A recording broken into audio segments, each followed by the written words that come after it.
Government officials insist the mission isolated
Baney!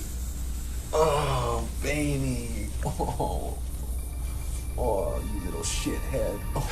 Well, I guess you two have met, huh? I'm Burke. Michael Burke.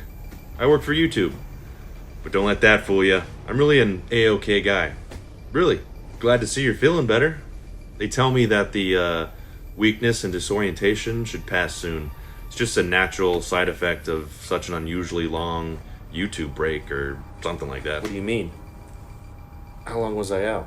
Has no one discussed this with you yet? No, but I don't understand. I just went live last week. How long was I out? No, I know. It's just that this might come as a little bit of a shock to you is all. It's been a really long... Just how long?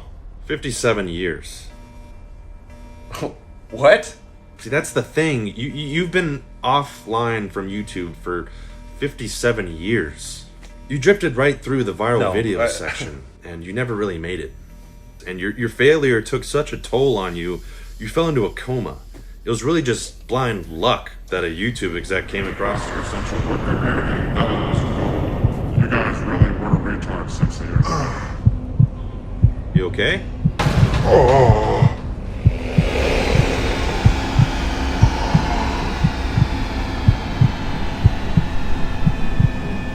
You want to read a book or something? I mean...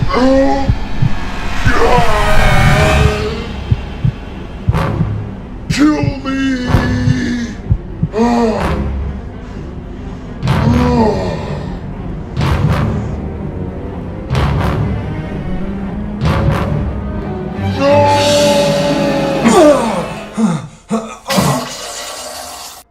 Bad shits again? Would you like me to get you something to help you shit? No. I've shit enough. What's up, everybody? Oh, let me, there it goes. What's up, everybody? Welcome to MBW Live, the Movie Explorer. I'm Michael, and I like to talk about movies, and that's what we do on this show. And today we're talking about Aliens, written and directed by James Cameron, released in 1986. And anybody who's watched the movie might have recognized what weirdness you just watched. That was a Movie Explorer skit, which I, starting from last week's film, or 2 weeks now, whatever, The Terminator, I'm going to be doing that with every live show, assuming I can handle it, which honestly I don't know if I can in every movie, but I'm going to try my hardest to do that. And it'll be playing in the beginning, and I will play it again later because people tend to come in and out or join later, so I don't want them to miss that in the future. So eventually maybe I'll drop that, just depends how things are going.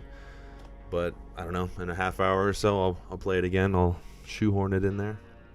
So yeah, Aliens, the sequel to Alien, which came out in 1979, which was directed by Ridley Scott.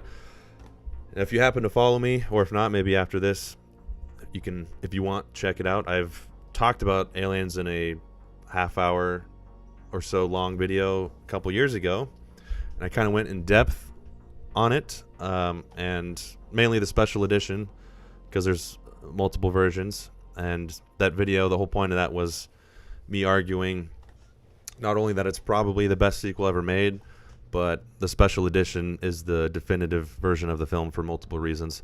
I'm not going to spend the whole time talking about that because I already have, but I will kind of go over... thank you. I will go over a couple of the scenes that are added, and, you know, just a brief overview of why I still think that... Excuse me. And to keep it a little different and to continue to push the boundaries, because I'm still new to this live streaming thing. I'm not entirely sure what I can do and can't do. I know there's very obvious things, like I can't show a full movie scene. That'll get flagged and the stream will stop. Which is a downside to live streaming, because if it was a actual video, you can still get away with it.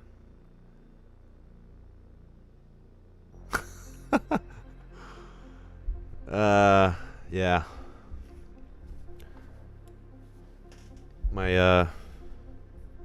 I have many different flavors of my gay porn mags, so thank you for noticing that. And I display them for everyone to see. Yes. Be sure to point anything else that you see, the ghost of Mr. P. So, damn it. You made me lose my little track there. I'm going to continue to push what I can and can't do, so I'm going to play some interviews and talk about it live. And we'll see what happens. See if the whole thing blows up or not.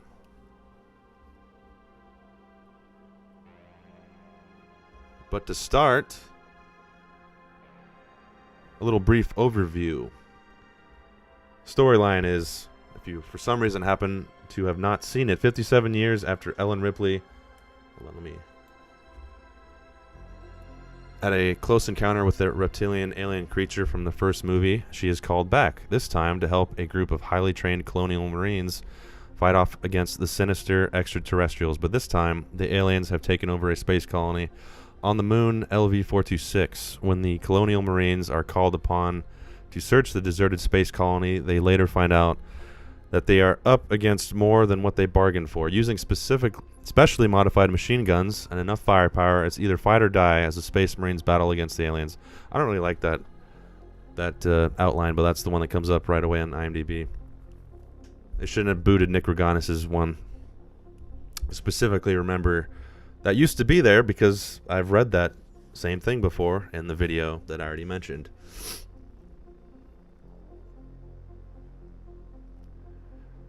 Anyway, of course, it brings back Sigourney Weaver, who plays Ripley, Michael Biehn as Corporal Hicks, Carrie Henn, who plays Newt, Paul Reiser as Burke, Lance Henriksen, Bishop, Bill Paxton, Private Hudson, William Hope, Lieutenant Gorman, and Jeanette Goldstein, Private Vasquez, and so on. All phenomenal actors in this film.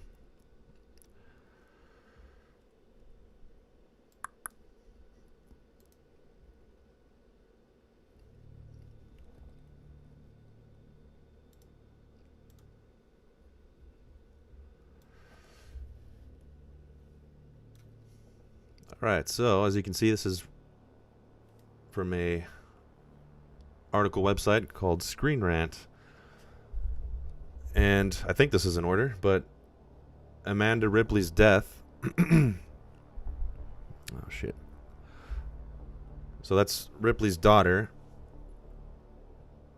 who's not really mentioned.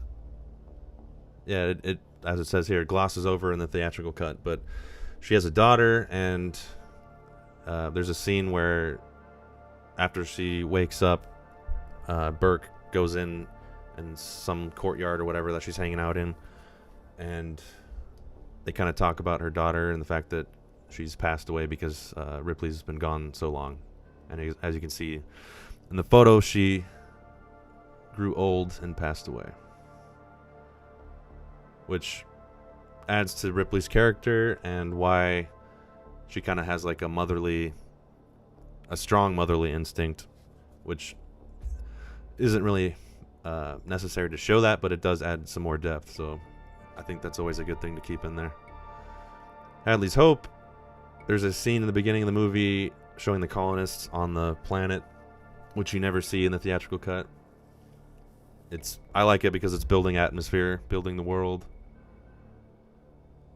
And there's a really nice moment, a filmmaking moment, I think, where Newt's parents go into the spaceship, and the door opens after some time, and I can't remember if her father or her mother, but one of them has a face hugger on, and when Newt sees that, the other one's trying to call the colony, and when the other one sees that,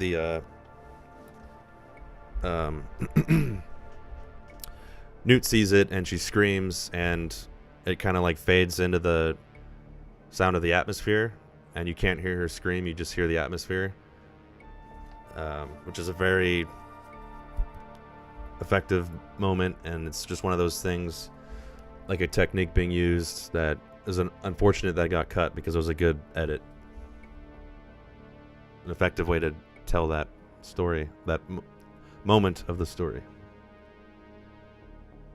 And of course, Weyland-Yutani and all that's calling back to the first film very prominently. And that's what I just mentioned, Newt's family with the face hugger. Inside the Sulaco, so the ship, before they wake up, the camera's just kind of pushing into the ship, much like how Alien does that, so it's a callback to the film. It's kind of eerie, builds atmosphere. Again, a moment. There's a reason why this was cut, because if you had to cut stuff, this is all stuff that you could cut and the film still works, but that's not the point. It's still adds to the story and to the atmosphere and characters, etc. So there's a moment where Hudson is bragging, which you get a little bit of the theatrical cut. He's just includes more of that, adding more to his character, more screen time. Ripley's hesitation before she enters the colony when they first arrive there, which is a really short moment. She just hesitates literally right before they go in. And again, I think does it say here? Yeah, Hicks asks if she's okay. She says yeah, and they go in. It's just adding more to her character, more to her PTSD and not wanting to be there. Hinting at the Queen. This is the moment where they're talking about after the team is wiped out and they're regrouping. They're trying to figure out what's laying these eggs. And Bishop says it's something we haven't seen yet. And then Hudson suggests maybe it's like an ant in an ant hive and there's a queen. Honestly, that one, I still like it, but out of all the ones in here, that's probably the one I would have kept cutting out. Because it's, if I had to get rid of one of them. More Ripley and Newt, so more character building, moments with them. That's always a good thing. The sentry guns, I think, is a really cool scene. More so of the time it was made. Just because it's seeing sentry guns that are automatically shooting at them, and in itself is really cool, especially during that time. But it also adds more tension because it runs out of ammo, and I mean, it's sort of an action moment, but more tension and atmosphere, because once it runs out, then there's no other defense except for them. But it's just one of those moments that Cameron likes to do in his sci-fi films, is just kind of show cool technology. Like that still isn't even a thing, like automatic sentry guns. And if you look at his sci-fi movies, he's always just putting stuff like that in there, pushing the boundaries. Moment between Ripley and Hicks, more character development. And those are essentially the main moments that are cut out. There's a few smaller moments. But it just adds all to the film, and it's such a good film, such an amazing sequel. It's just all, I want as much of the film as I can get. So put it all back in there. Special edition, that's the way to go. And just to talk a little bit about the film, and kind of what it means to me, and a little bit of my history with it. One moment here.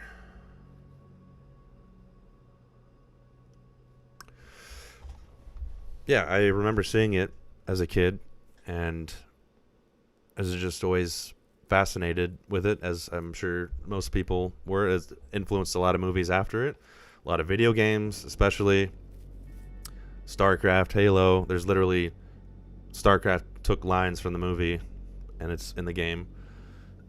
You can tell a lot of the design of the Terrans and the little portrait graphics and their cutscenes and all that.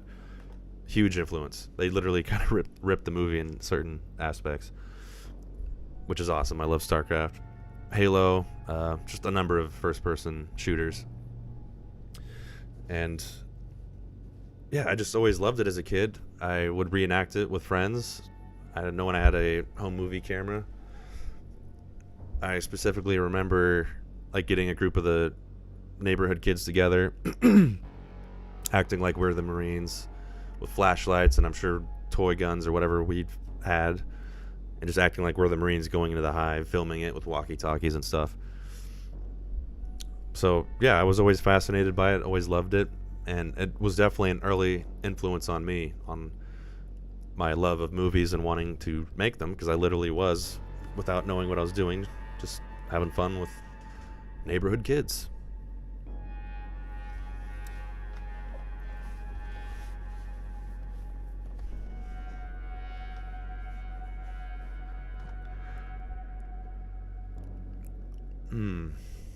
Ghost of Mr. P.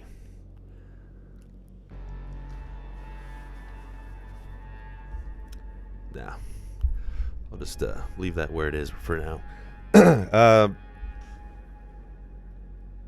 Yeah, and I just think there's something Cameron, if you look at all his films, he's made a number of sequels.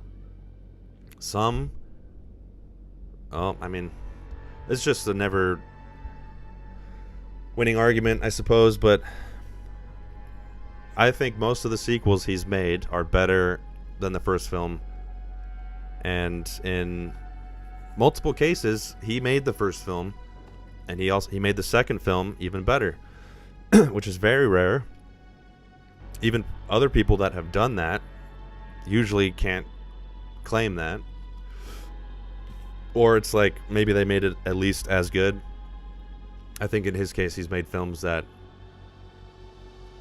technically are better. I mean, but it's also the fact that they're different. Like if you look at The Terminator versus Terminator 2, they're kind of different films. The Terminator is like a horror sci-fi movie. Terminator 2's sci-fi action. Same with Alien and Aliens, although he didn't make Alien. And Avatar and Avatar The Way of Water. I think Avatar The Way of Water is a better, more meaningful, more effective film. So he's had multiple films where the sequel that he makes is better. And not only that, it's also successful. And it's not something that was done as just like a cash grab. Like, we got to keep churning out these sequels. Like, his sequels, obviously the studios love it because they know what to expect with him. But he's not doing it for like a paycheck. He's doing it because he has a good story, and it's clearly evident by the product that he makes. So he's definitely someone I don't think, especially in the filmmaker community and cinephiles, I just feel like they, maybe because it's too easy, but they'll give him credit obviously and say, yeah, he makes great stuff, but they don't, there's always like but then this filmmaker's, whoa, look at the art. And yeah, I mean, you can make these different arguments. It's obviously subjective, but it's kind of done in a way where it's like they're taking the art away from him, like he's not as artistically competent or as much of an auteur, whatever you want to call it, which I think is not true at all. The difference is his auteurness, for lack of a better word, also happens to be striking the perfect chord with the audience, evident by how successful his movies are. And he just has a really strong sense of what the audience needs, wants, and likes, unlike a lot of others, while still having artistic qualities that are unique to him and sensibilities and meaning, because his films do have meaning, even if it's not some avant-garde art piece or whatever. His films are digestible by more people, which frankly is more important than some avant-garde, whoa, he's brilliant, but very small amount of people actually watch their stuff or like it or connect with it. Why would that not make more of a difference if your film is good, has a high level of art, but the audience actually loves it, the worldwide audience, who put their money where their mouth is many times over. And obviously with Aliens, this was his second real film. He didn't have the track record he has now. But it's not like he changed much. Like, that success didn't, like, I don't know, make him worse or something. Although, of course, Avatar has its... Which, believe me, of course, I'm going through all his films. I'm going to get to that. It has its own share of criticisms, which some of them are valid, but...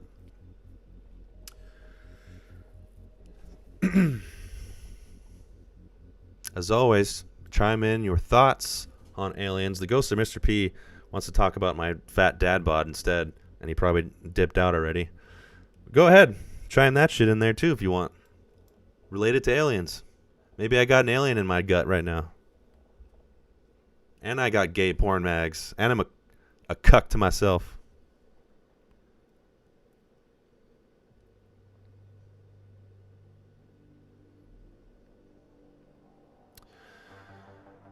Yeah, it definitely explores that, and also kind of the horror of the unknown, because we really don't know what's out there. We want to find life, but do we?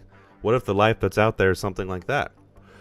Something that's intelligent, but its whole like design is the perfect organism, where it's, if it gets settled in an area, it's basically going to wipe out everything there. It's a parasite. What parasites do to us. To a much higher level, obviously. So yeah, that is kind of scary.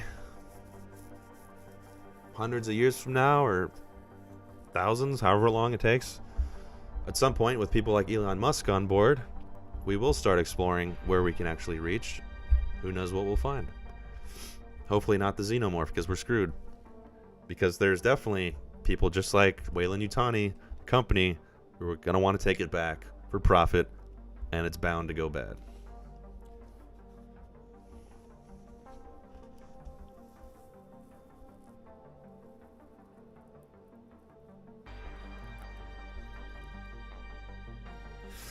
Yeah, I'm going to try something and see how it goes here.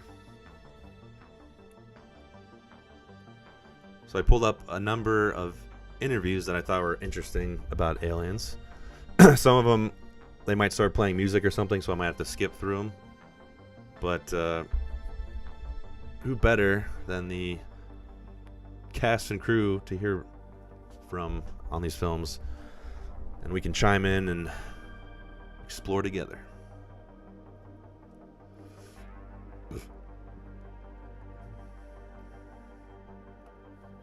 Once I can get this ready. I apologize. One downside of trying new things is it's not as smooth as I want it to be.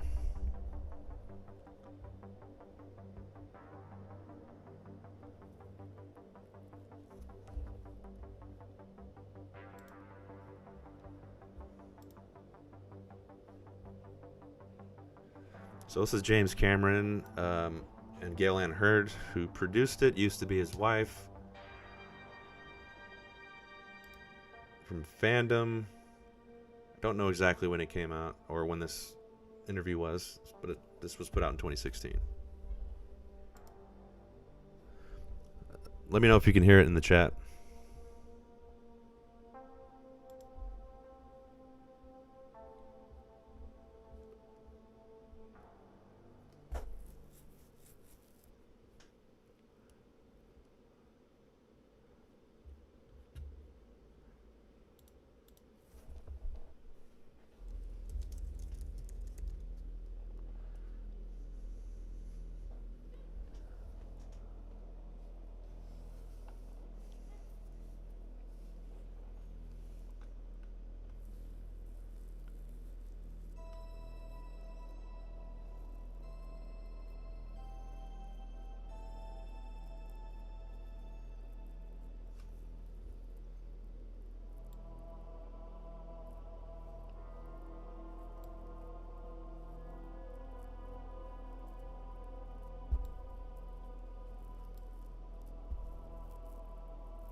Oh, I was looking at the wrong thing. My bad.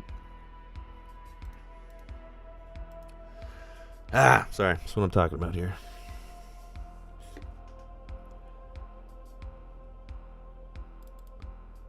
Oh, no audio there. Okay.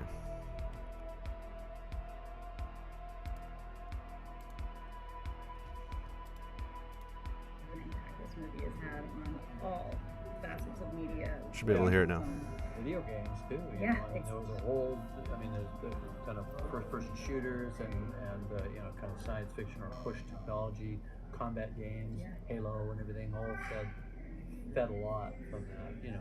But then we also stood on the shoulders of people that went before. I mean, obviously Ridley's film, 7 years before we made ours.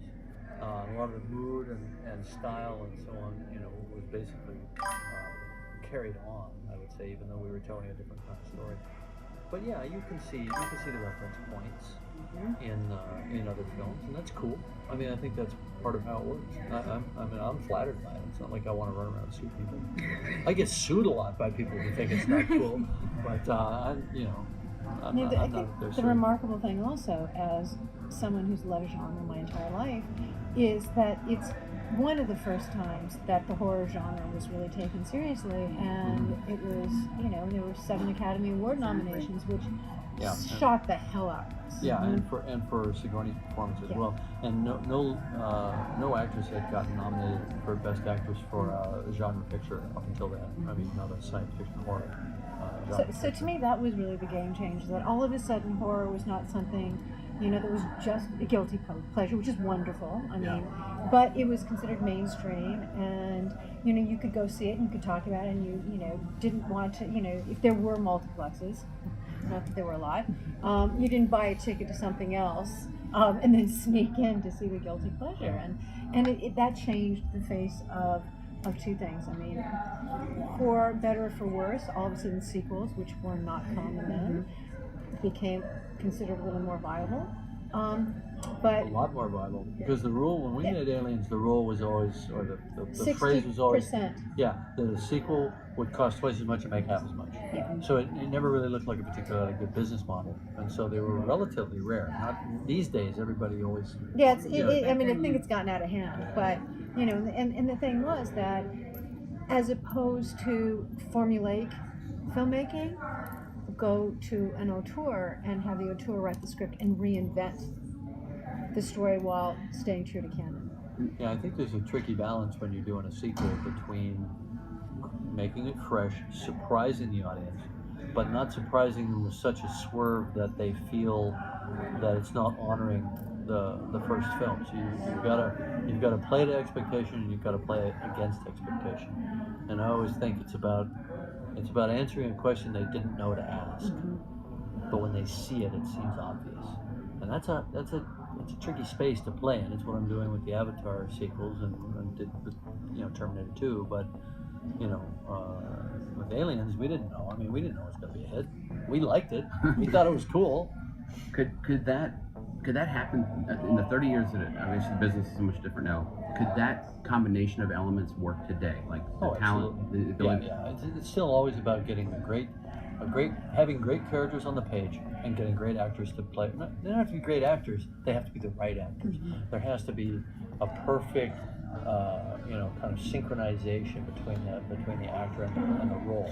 And we had that. We knew that going in with Sigourney, and then we had to go find all the others to step up to her level. I think Sigourney set a bar. You know, I mean, I was in awe of her before I ever met her. I had her picture up on the wall while I was writing the script. You know, and I was terrified when I It's also important tonally for all of the actors to be in the same movie. Yeah. You know, a lot of people think, oh, if it's a comic book or if it's horror film, it should be campy or it should, you know, it's not real. And I've seen films that otherwise might have been successes, but because the tonality of the acting. Well, it's like you never break tone with The Walking Dead. I mean, it's deadly serious, and the relationships are super important. You know, and there's the relationships between the people is what creates the relationship between the audience and the work. You know, and that's what happens in Aliens. In fact, I see parallels between Aliens and The Walking Dead because you actually start to really care about these people and what's going to happen to them and their fate. And once you've got, but you only had 2 hours to do that. I mean, we have 16 hours. Yeah, I know. Sure, much easier. No, that's probably hard to sustain. Talking about the relationships, though, you have your central relationship with Newt and Sigourney's character, the mother-daughter element, and then on the other side you have this perverted mother alien. And that's right. Was that something that was absolutely by design? Yeah. I cribbed some from a piece I had been writing called Mother. I cribbed some chunks from that, but it seemed to fit very well because we needed, in the same way that we needed to evolve and ratchet up Sigourney's character, we needed to take the nemesis, the idea of the alien, and take it to another level. So it was kind of staring us in the face. Yeah, just to chime in here, it's almost over, but yes, he has worked with her on other films, The Terminator, and I believe Terminator 2, maybe True Lies. I'm not sure. At some point, I think they stopped working together, probably because they used to be married also. Hold on. Let me just find out for sure here. But something that he mentions...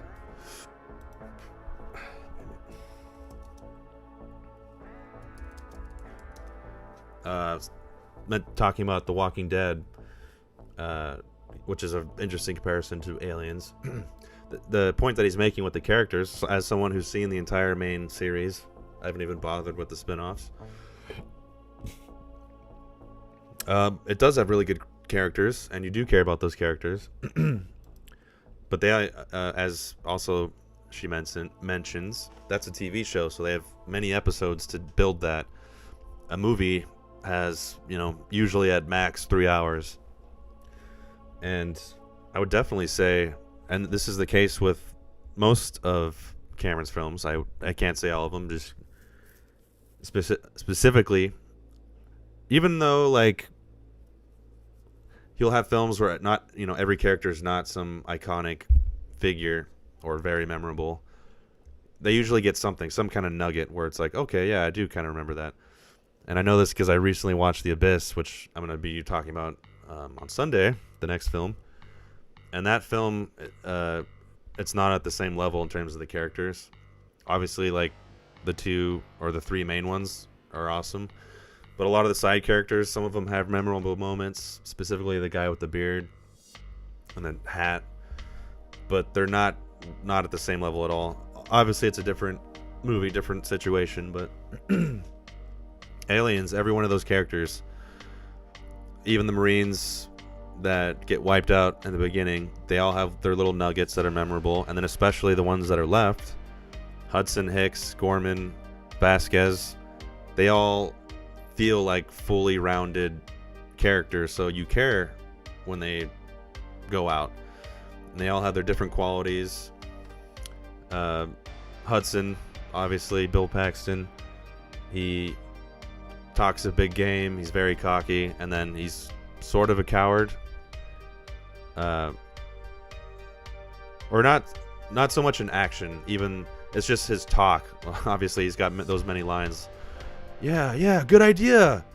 Bishop should go. Yeah, you can count me out. Yeah, I guess we can count you out of everything. But when it comes to action, he's not a coward. So it's like verbally talking to him, he can be, but then he also redeems himself at the end and like springs into action right away and isn't like cowering in a corner or something. And then obviously Vasquez is just a badass. Gorman, he gets knocked out, but when he comes to, he's kind of in the background, but he also has his moment. And he's not really a coward, he's just inexperienced.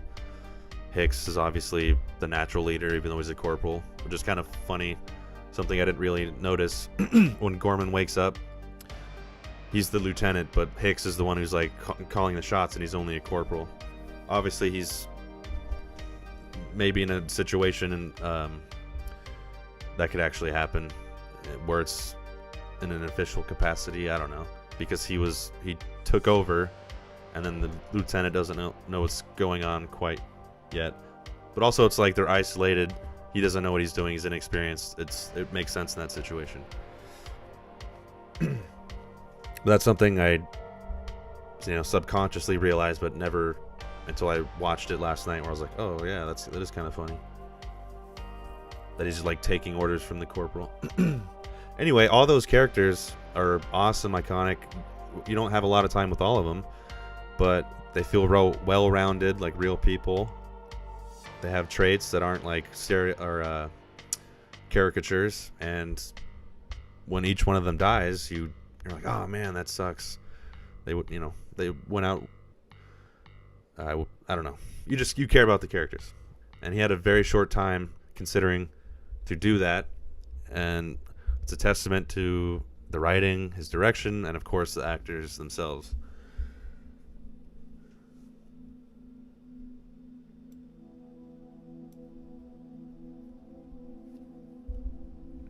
Oh, yeah, that's what I was doing. Let's see. Oh, and there you go. That's exactly why which I knew this, but I forgot why he did that comparison with The Walking Dead, because now I'm seeing that she produced and does produce that entire series, essentially. Or maybe, she took it over at some point. I don't know if she started from day one, because I know Frank Darabont was the initial showrunner, creator. And I already knew this, just forgot. It's been a while, because I completely, once the main series ended, even though the last season wasn't that great, it's been out of my brain. So the Terminator, Aliens, The Abyss, Terminator 2.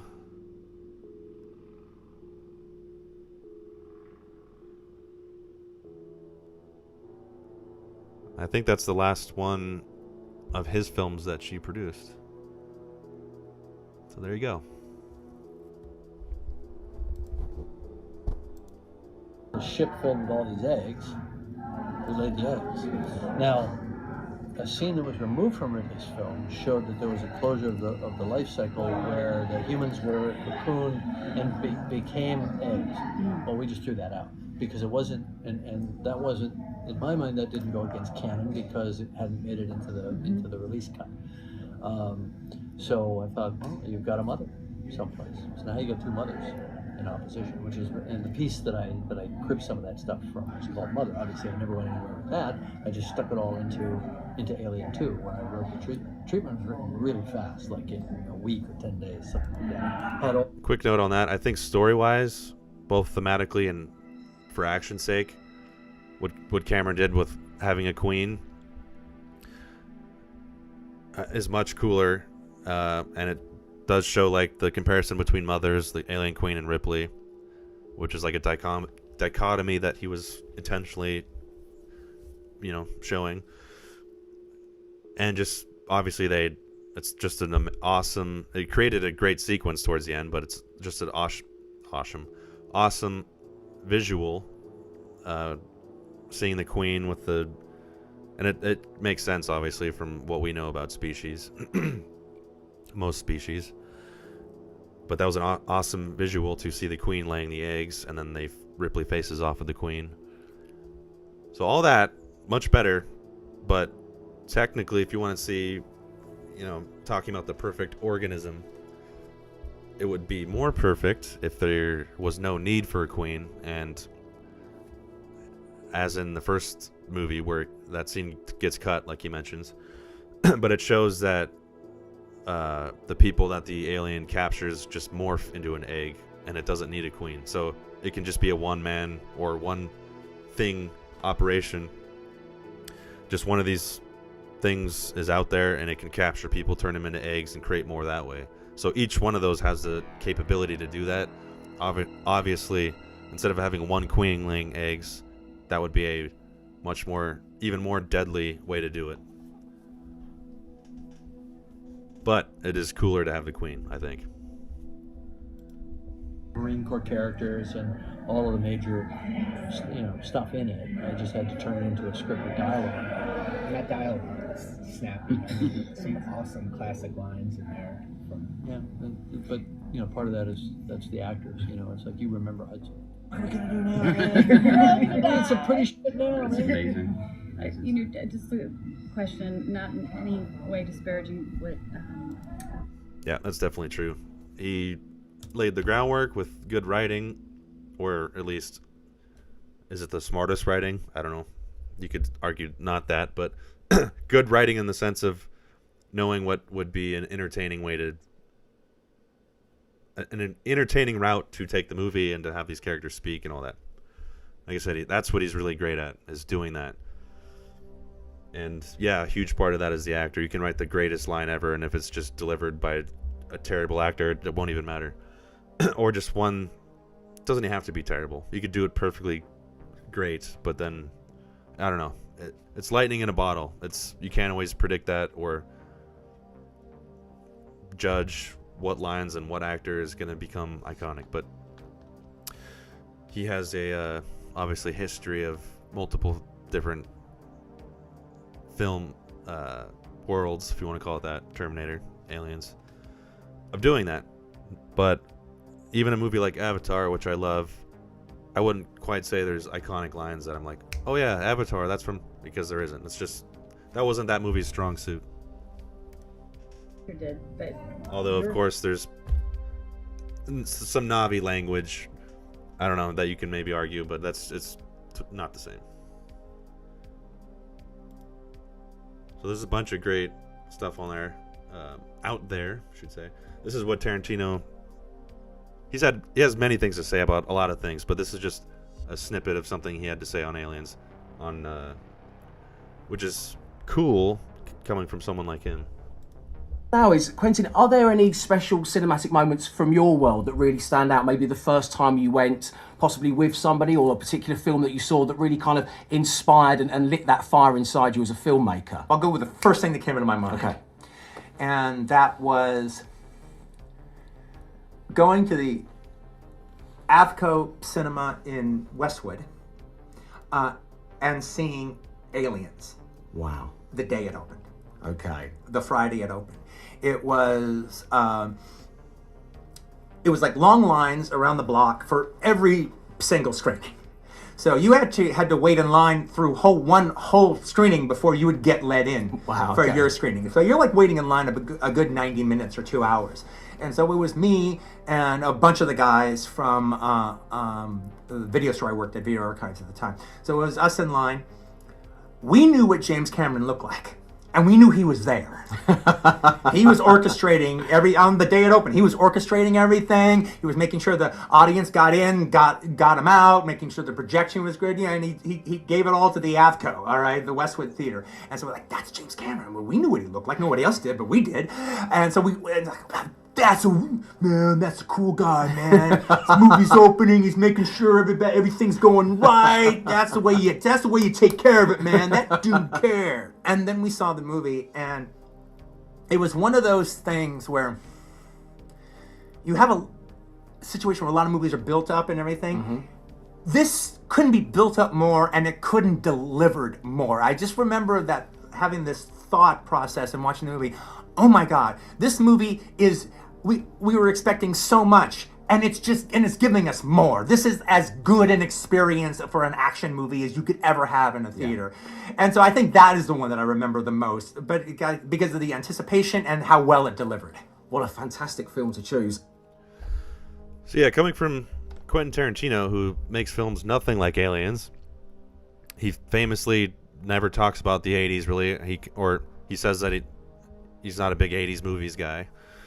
He always talks about the 60s, the 70s, and clearly with Once Upon a Time in Hollywood, he's got a huge affinity for that time period, and he's and filmmakers from that time period. So to hear him say that something, a very memorable theater experience for him, for the first thing in his mind was Aliens from the 80s, that says a lot.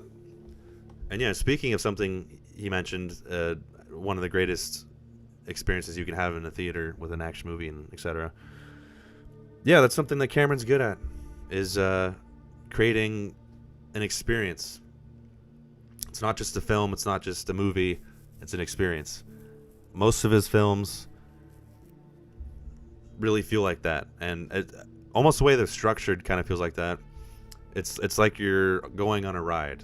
Avatar especially, and we'll see where that ride takes us. But if you look at Aliens, the way that the story moves along, it's like these different zones to the ride, almost like it feels. It's a weird way to put it, but I guess the most clear way for me to put that is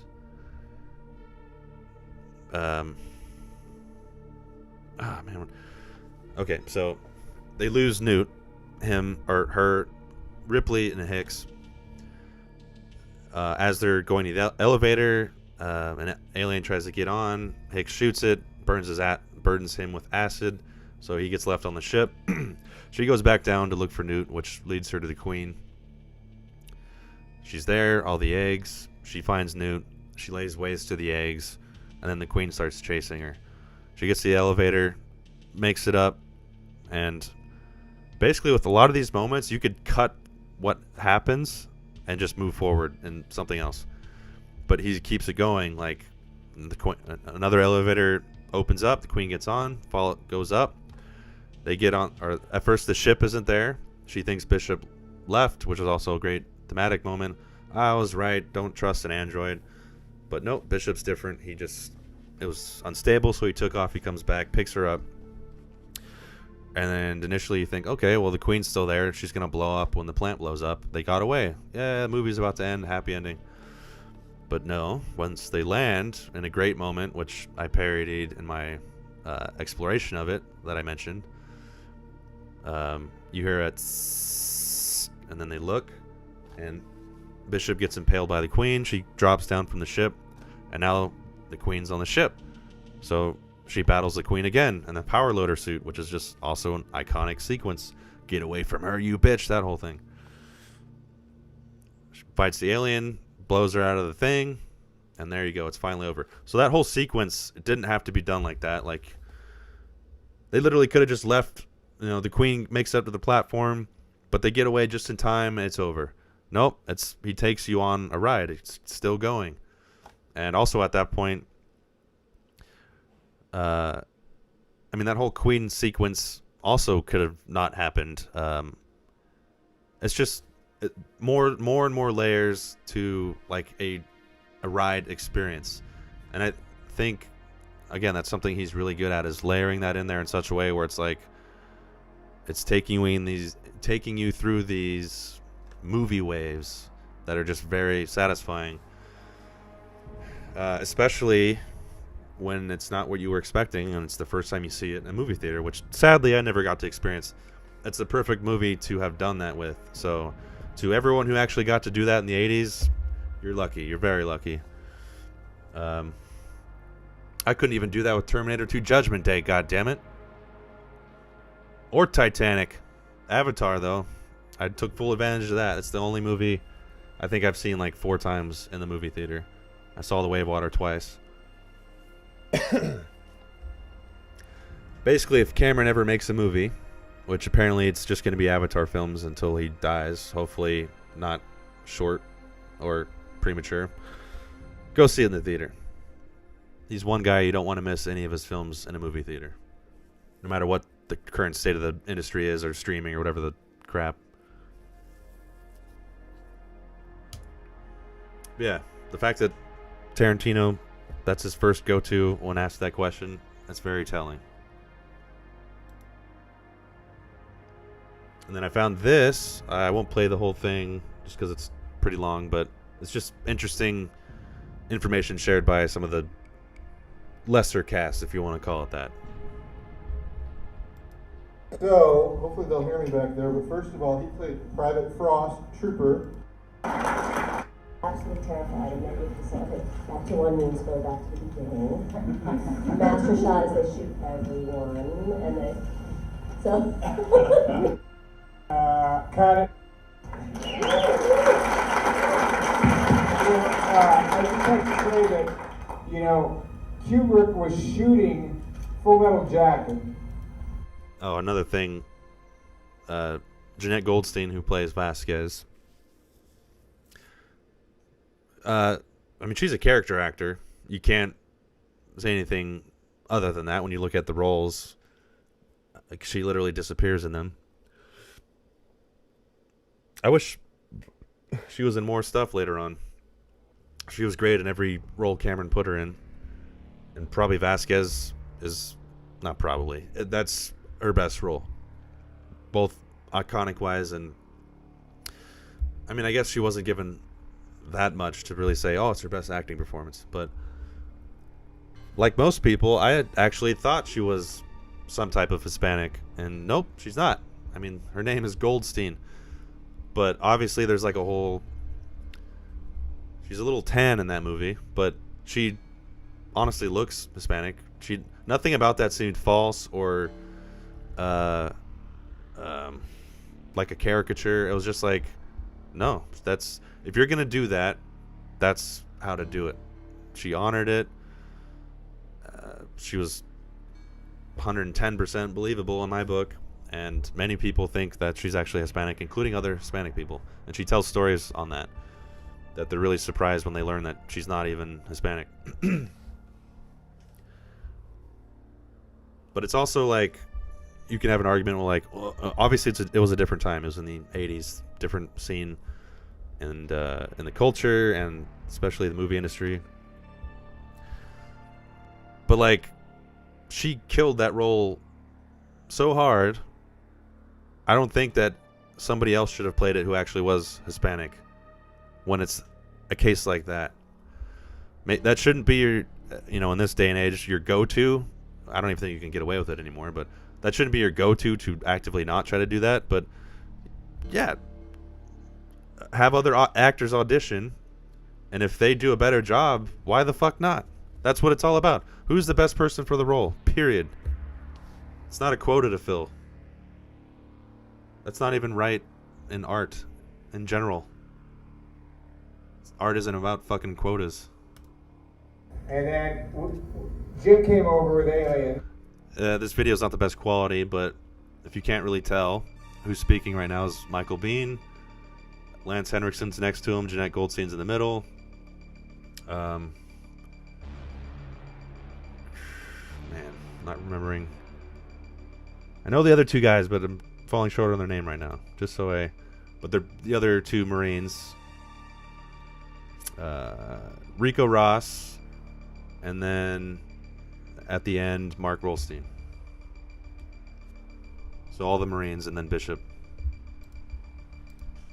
And they shot Aliens, and then cut it and released it to the world, and Kubrick was still shooting Full Metal Jacket.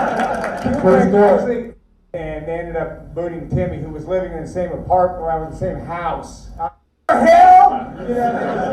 He's like famous for that now. Like everywhere he goes, people like recognize him. But I think you made the right choice. we're all in England at the same time, and we bumped into. Sorry, I'm trying to find the certain moments. I mean, talk about page turner. It was. I was just reminiscing. I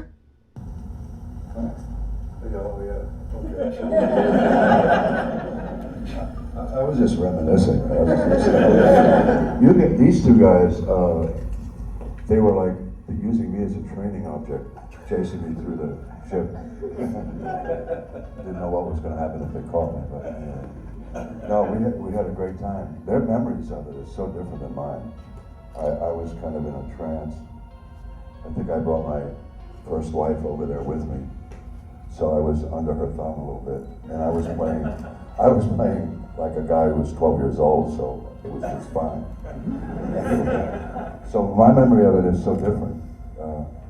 I didn't even know about Kubrick and those guys. You know, I mean, we partied with them a little bit, right? Yeah, a little bit. I remember that. I vaguely remember that. We were all in Chelsea together, and it was this beautiful bridge.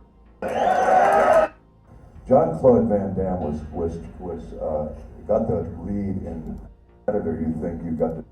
I'd always heard, maybe this isn't true, maybe this is an urban legend, but I had always heard that Jim, when he originally thought of the Terminator, always thought of Lance Turner. I mean Lance. Lance as the Terminator, but the studios, wouldn't go with Lance. That's what I heard, so that could be wrong, but that's what I believed, and that's what I thought for the last 20 years. So, that's what Gail says. So if Gail says it, Gail said I was going to be the Terminator, but the problem was I went in. Jim asked me to go in 15 minutes before him and show him what the Terminator was going to be like, my version. And I did go in and kick the door in. I had cuts on me and put tinfoil on my teeth and just trying to give him like that picture you're taking, just a shot of it. And I kicked the door through, and the secretary almost had a heart attack. And then I kicked into Hemdale's door and gave him a hairy eyeball for about 10 minutes. And Jim arrived, and I left. So much, everybody. What I remember about Lance was that Lance used to, he was kind of I guess more of a character actor than any actor I've ever worked with, because he used to go around the set all the time asking. I think there's a reason, and I apologize for this in advance. It's a new thing I'm trying out.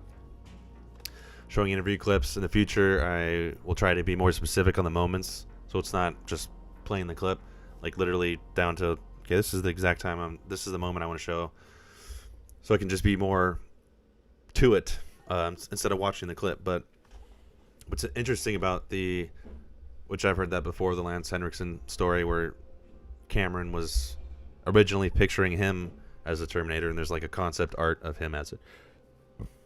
I actually think he would have been great as the Terminator. He was great as Bishop, an artificial person, kind of similar to the Terminator, where he's like human, but something's off about him, where it's not quite human.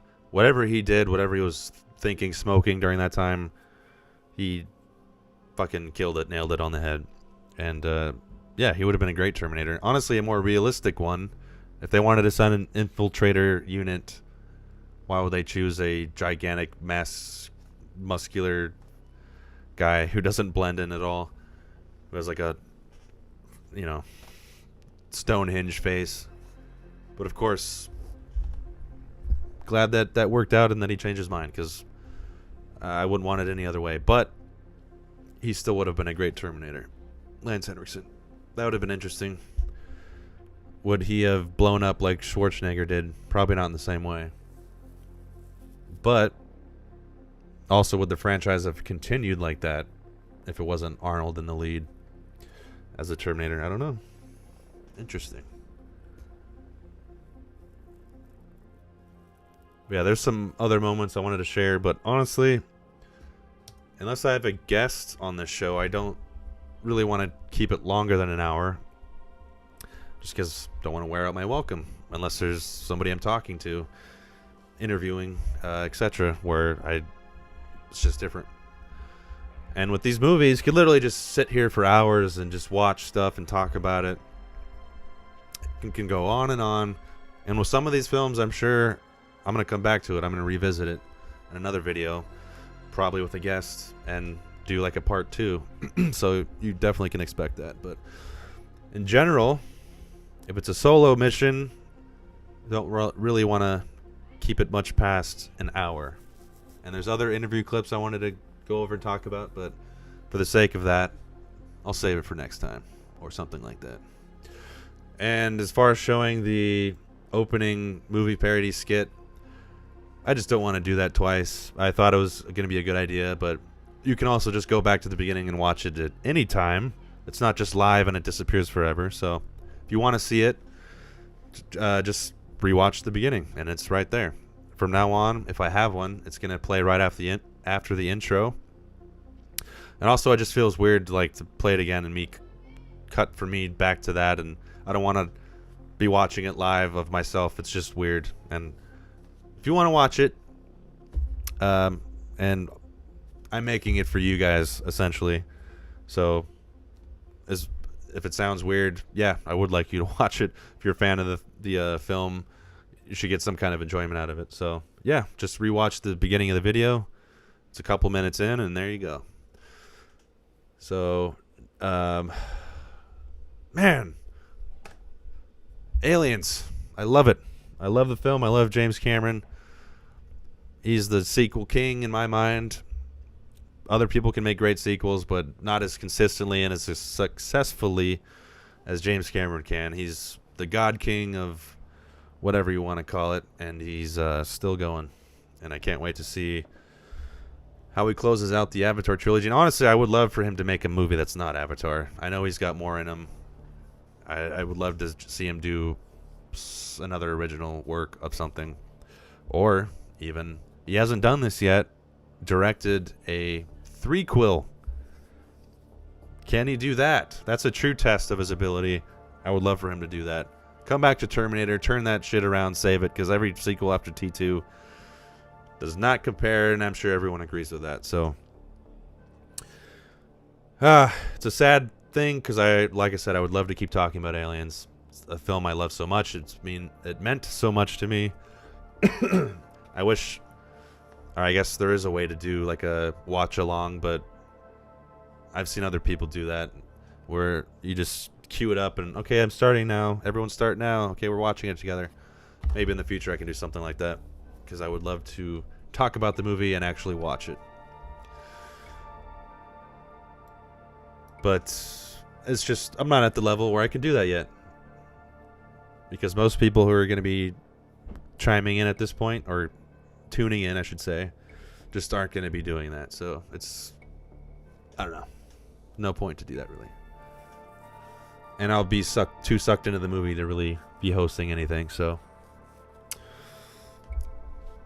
not even next week, this Sunday, and I apologize for pushing this back so many times. It was Thanksgiving, just a lot going on.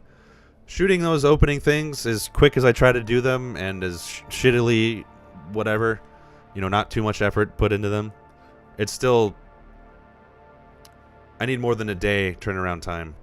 And the past two, including Aliens, I managed to squeak it out with Terminator, but I shot it right before I was going to go live and tried to quickly edit it, and I just couldn't do it for Aliens, which is why I pushed it back initially.